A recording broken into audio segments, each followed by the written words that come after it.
Good morning, Rabotai, Shavua Tov, and Chodesh Tov B'Siman Tov.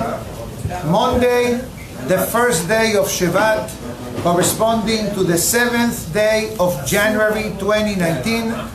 Today, breakfast and class, graciously sponsored by Mr. Efi Ozan and family, Le'ilui Nishmat, Natali Simcha, Bad Audrey Hana, Aliyah Shalom. Thank you, Mr. Ozan, for your generosity and kindness. Iratzon that through the words of Torah and Berachot will be an Le'ilui Neshama. Before we begin with the regular class of the day, while you enjoy the special breakfast in honor of Rosh Chodesh, we'd like to speak about the month of Shevat. We know, and that usually when it comes to the month of the year, we always begin the month by quoting the Moed Kol Hai, Rabbi Chaim Palachi, that talks about the beauty of this month. And it says, there are two Tzaddikim connected to the month of Shevat. Number one, Aharon HaKohen, and number two, Yosef HaSaddik. The question is, what's the connection? Why specifically these two Tzaddikim connect themselves to the month of Shevat? So if we think for a moment, as he writes and it says, Dehem Yemei HaShobavim. Shobavim is a word that you heard me mention it several times in the past 3 weeks, and I still have 5 more weeks to speak about it. Shobavim Tat in this year is actually a Rashi Tevot, an acronym of the weeks of the Torah portions of these weeks. Shobavim stands for Shemot, Va'era, Bo, Beshalach, Mishpatim, Mechila, Itro, Mishpatim, Terumah, Tesaveh. 8 weeks of the Jewish calendar that Am Yisrael are given the opportunity and the zechut to remedy avonot, sins or transgressions committed by the lack of personal holiness. Personal holiness, what I'm referring to, refers to the topic of Pegam Berit, Taharat HaMishpacha, family purity, how holy the person behaves on a private level with his Berit Milah. And who is the master of this lesson? The one and only Yosef HaSaddik. Because this is the reason why Yosef HaSaddik has the merit of being called Saddik. And since we are in the 3rd week of the Shobavim, we still have 5 more weeks. So we have a whole month to spend time together with Yosef HaSaddik, to take advantage of this gift that we have. And Be'ezat Hashem, later on, maybe a week, a month from today, we're going to be doing something called Tikkun HaShobavim. We're going to make a special prayer with shofar, with a kafod, with special tefillot, to atone for sins of immorality that we may have done throughout our life. And immorality, I need to clarify for a moment, it doesn't mean, God forbid, only forbidden relations. That's called zenut, that's called promiscuity.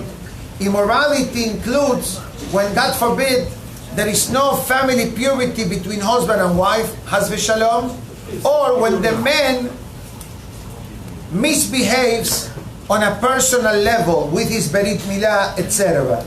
So, Be'ezat Hashem, the date of that tikkun will be Sunday afternoon, February 10th.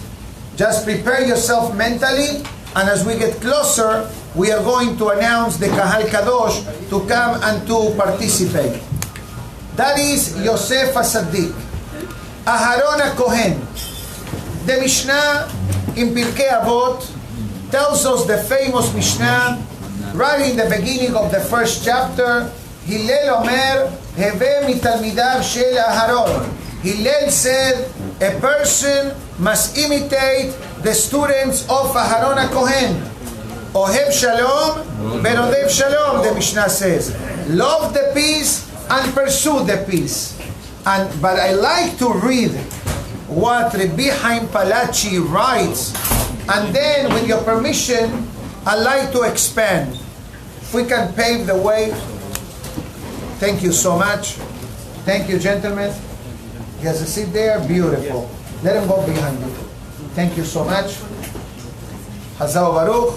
You can fulfill the mitzvah of the Torah that says, Mipene Sevatakum. Right? When an elderly person comes into the room, you stand up. Also for you, you're the Kohen Gadol. Don't forget that. And he's a Levi, so it's a good team. Zaken, Kohen Gadol. So the question is, why do we give also emphasis in the topic of Aharon? I understand Yosef.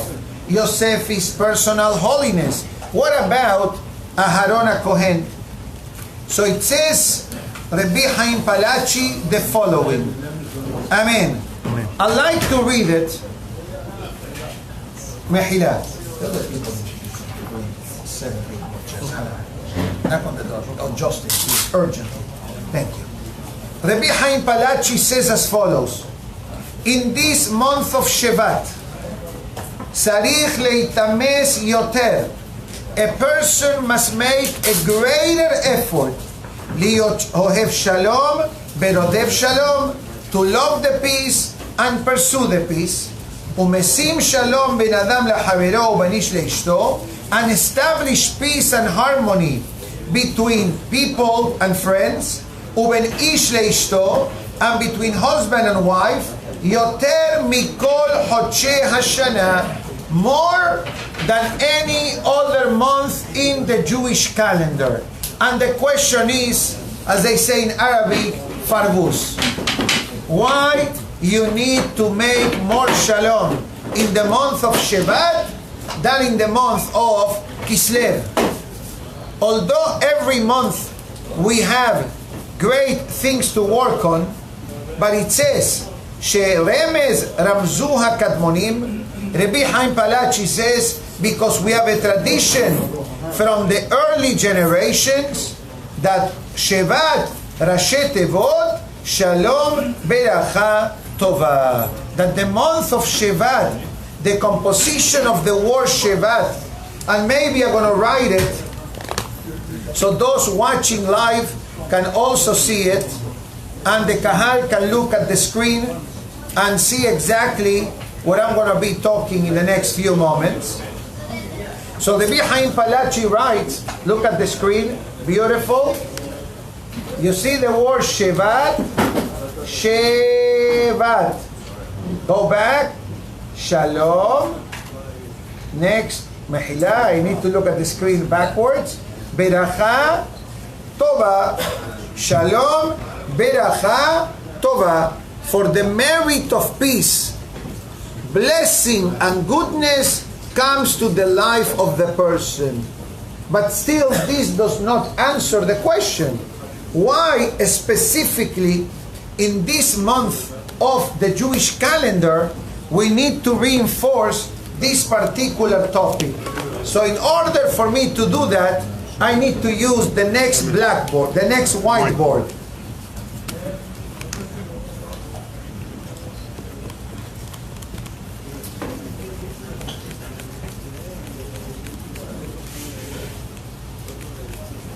Okay, perhaps if you look at this, you may not understand, but this, I make it very quick. These are the 12 months of the Jewish calendar. Nisan, Iyar, Sivan, Tammuz, Av, Elul, Tishrei, Heshvan, Kislev, Tevet, Shevat, Adar. These are the months of the Jewish calendar. We are here today, Rosh Chodesh Shevat. What's so special about this? The Ben Ish Chai quotes the Moed Kol Chai, the Sefer that I'm using now, and discusses a partnership between Yaakov and Esav. And each one of them took upon themselves the leadership and the management of the Hebrew months. We begin with Yaakov Avinu, says the Ben Ish Chai, and Yaakov took the celebration of Nisan, Iyar, and Sivan. Makes sense.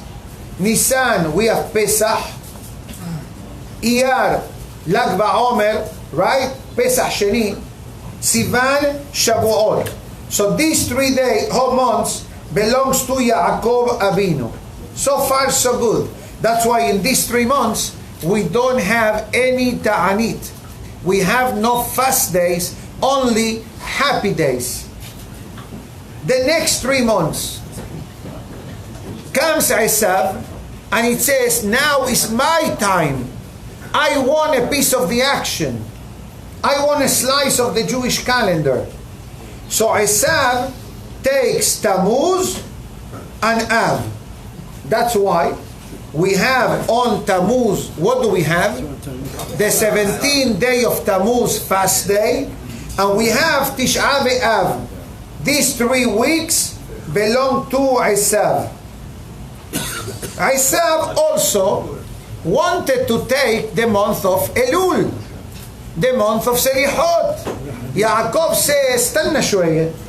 You cannot take the holidays because to expect me to come to Tishrei, which is Rosh Hashanah, Kippur, Sukkot, Simchat Torah, I cannot just come to Rosh Hashanah without 30 days of preparation." And actually, there is a hint in the parasha when Yaakov and Esav meet. The pasuk says, "Ve'ana et nahala leiti leregel Rashi Tevot Elul." In this pasuk that I just quoted, Esav says to Yaakov, "Yaakov, now that you and I were separated for such a long time, why don't we spend time together?"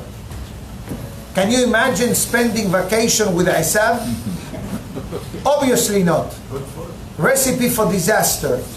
So what Yaakov Avinu says, Va'ana, and I'm going to use the other whiteboard, Va'ana et nahala leiti leregel.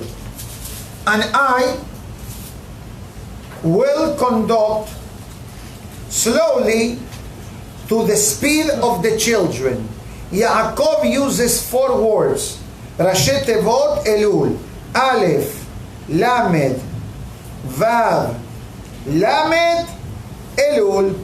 That Yaakov Avinu took from Esav the month of Elul. Hence the month of Elul was given to Am Israel as Chodesh Rahamim, the month of mercy. So far, so good. So far we covered half of the calendar. Now we're missing another half. So we took care of Elul. So now we have Yaakov has Nisan, Iyar, Sivan, and Elul. So we have 4 Yaakov, 2 Esav. It sounds like a soccer game, right? 4-2. I don't know which team, because I have fans from the Real Madrid, Barcelona. You know, I know, relax. Okay, different teams. So I'd rather not say, I know he's from Boca, I know. So I'd rather not say name of the team so nobody takes it to heart. Let's go now to the second half of the Jewish calendar. So we have again Tishrei, Yaakov, Heshvan, Yaakov, Kislev, Yaakov. So far, so good. That's why we have always good things. All the holidays, quiet time because post-holidays, and Kislev, the celebration of Hanukkah.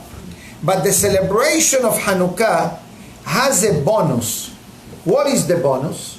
That the celebration of Hanukkah is the only holiday in the Jewish calendar that begins at the end of the month.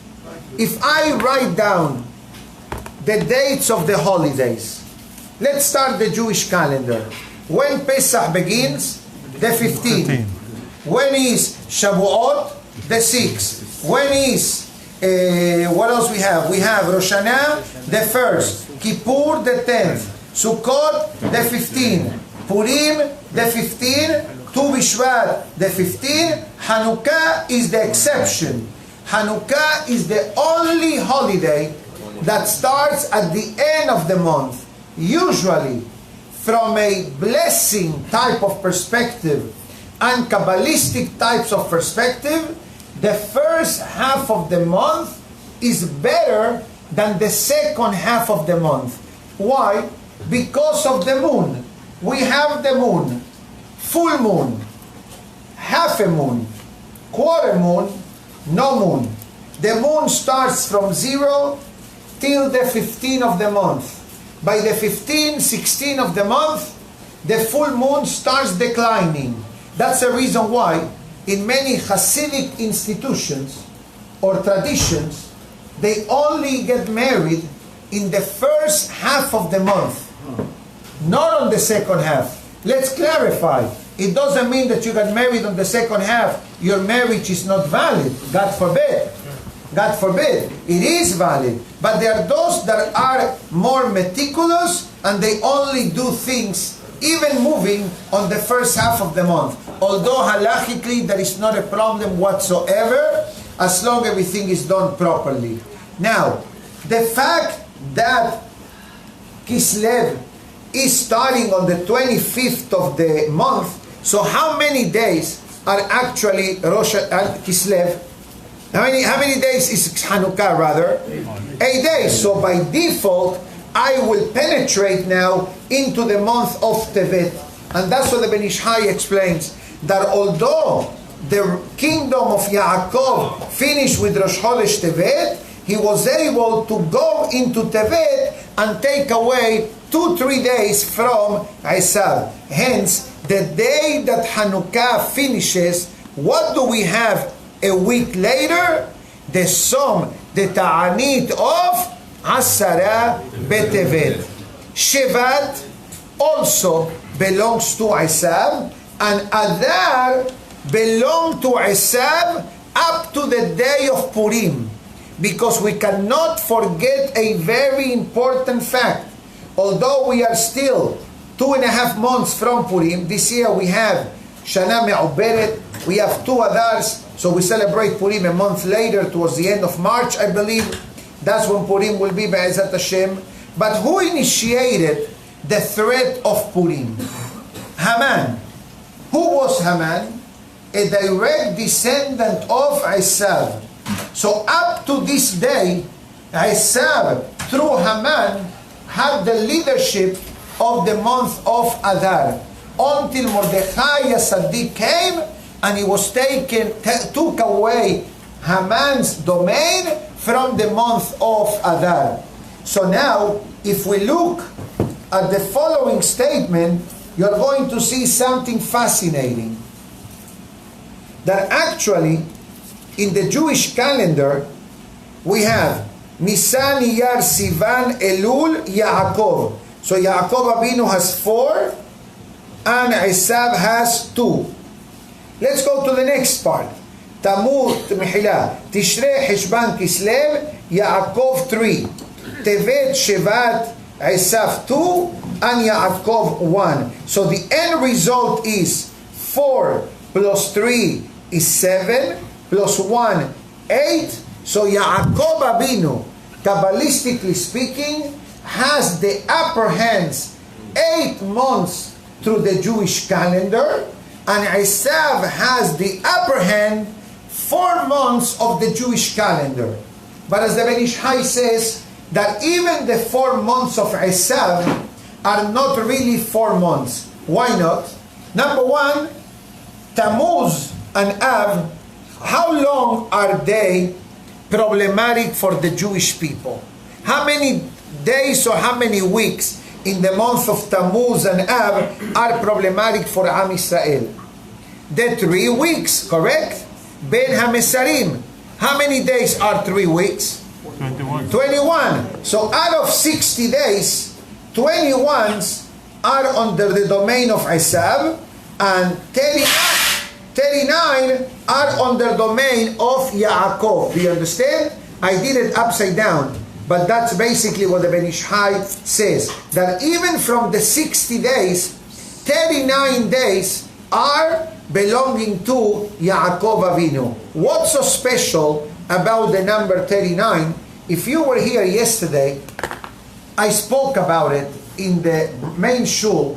We mentioned how in our tefillah, many times we have the topic of numbers. And we mentioned that there are 3 numbers in the prayer that they are all connected.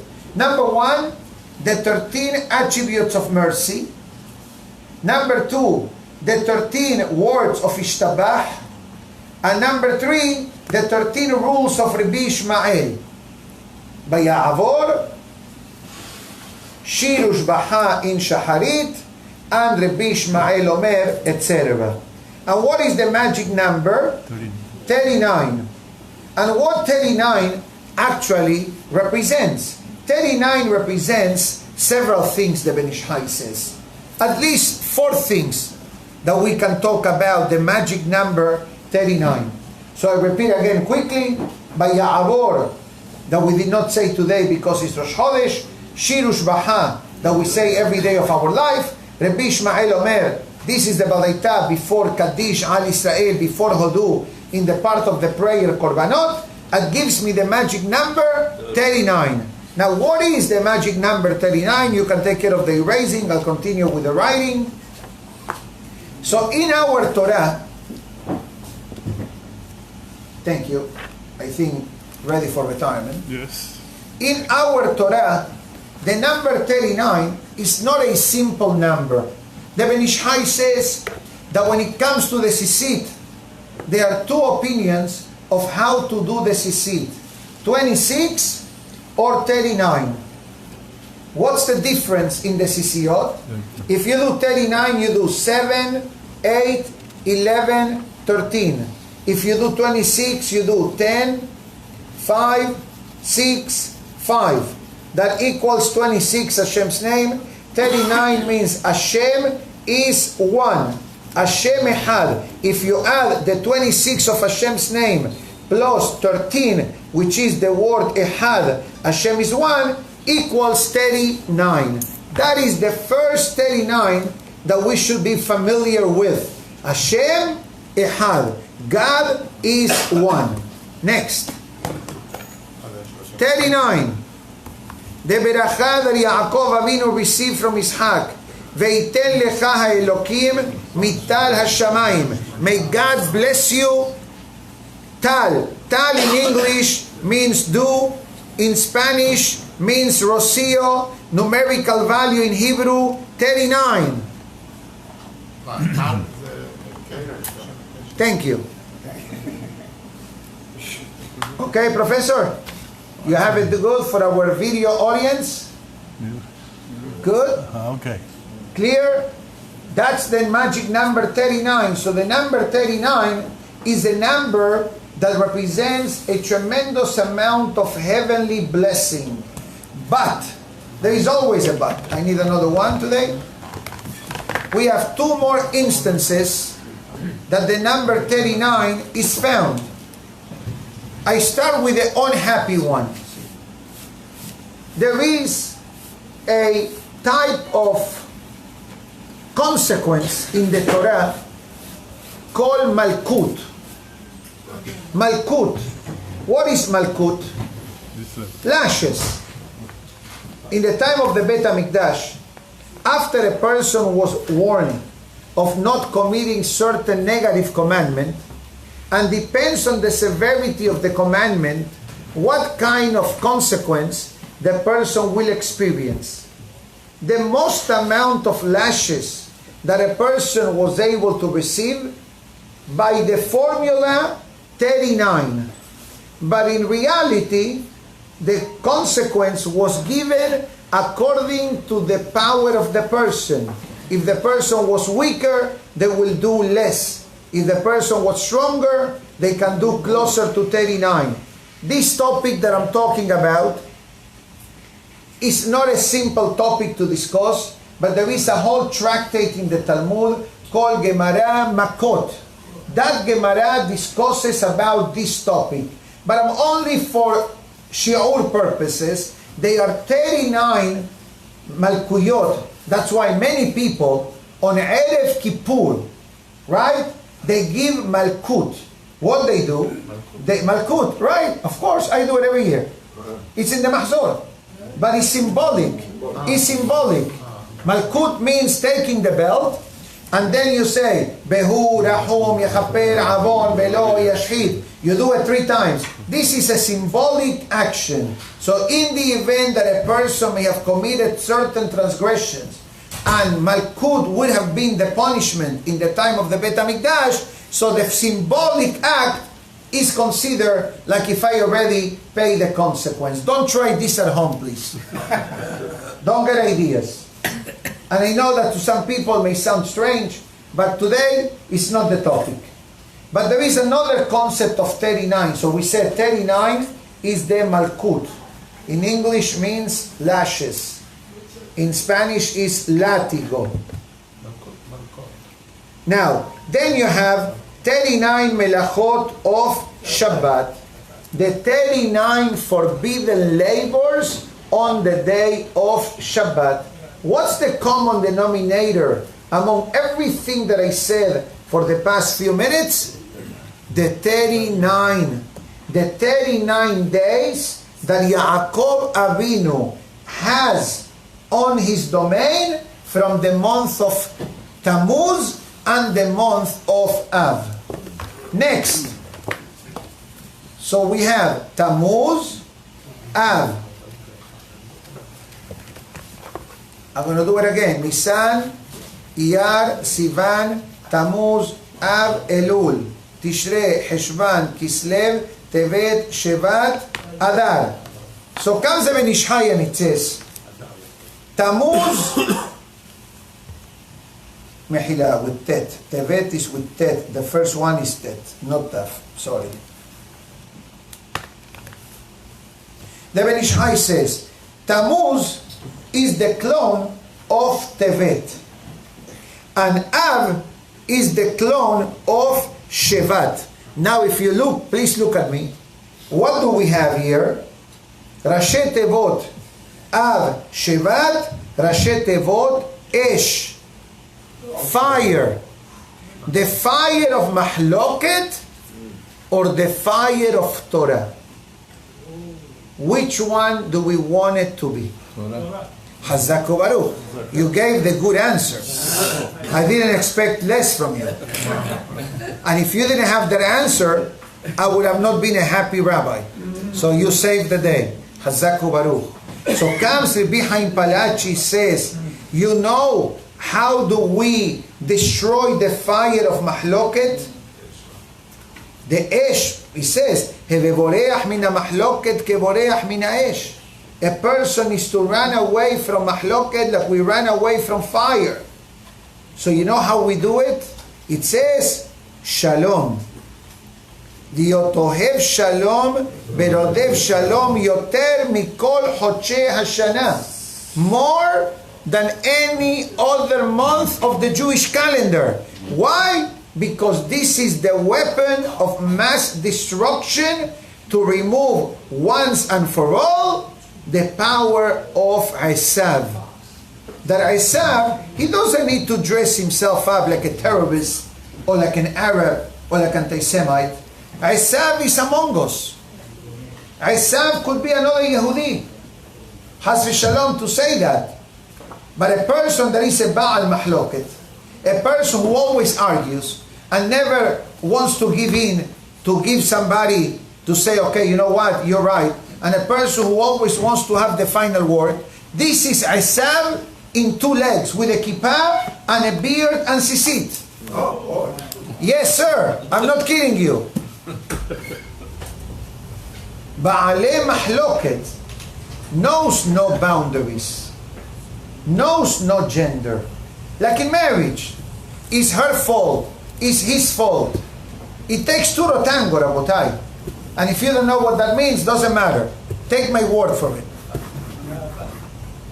There needs to be acceptance, needs to be humility, it needs to be the willingness to forgive and forget and to compromise for the sake of peace. And what is the benefit of peace? Beracha. Who doesn't want beracha? Is there someone who does not want beracha? The Torah. Chodesh Tov to all those watching. Chodesh Tov to all those watching. Who doesn't want beracha? The first word of the Torah is what? Bereshit bara Elokim. Right away on this pasuk of Bereshit bara Elokim, there is a whole lecture that I gave a few years back, that before the world was created, the letters of the world were arguing with God. Who should be the first letter of the Sefer Torah?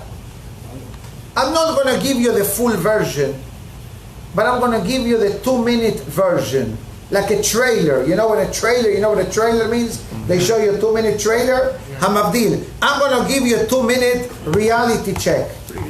Preview. Every word justifies why they should be the one to be the first letter of the Sefer Torah. It's a great merit. And I know, we know that, Hacham. Thank you. We know that. Everybody knows. Beautiful. Bereshit. But why? Why not Aleph? Short answer. God says, the bet of Bereshit represents the word Beracha. But the Aleph is the word Arur. Beracha means a blessing. And Arur means a curse. God forbid. And God says, the Torah is Beracha only. Another explanation, that the letter Bet goes one direction, forward. And the letter Aleph, up, down, front, back.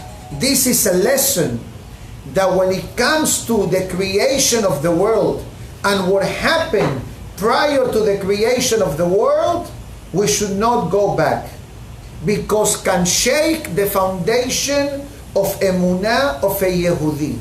That's why we begin with the bed. You see, you want to go back, you're not allowed to.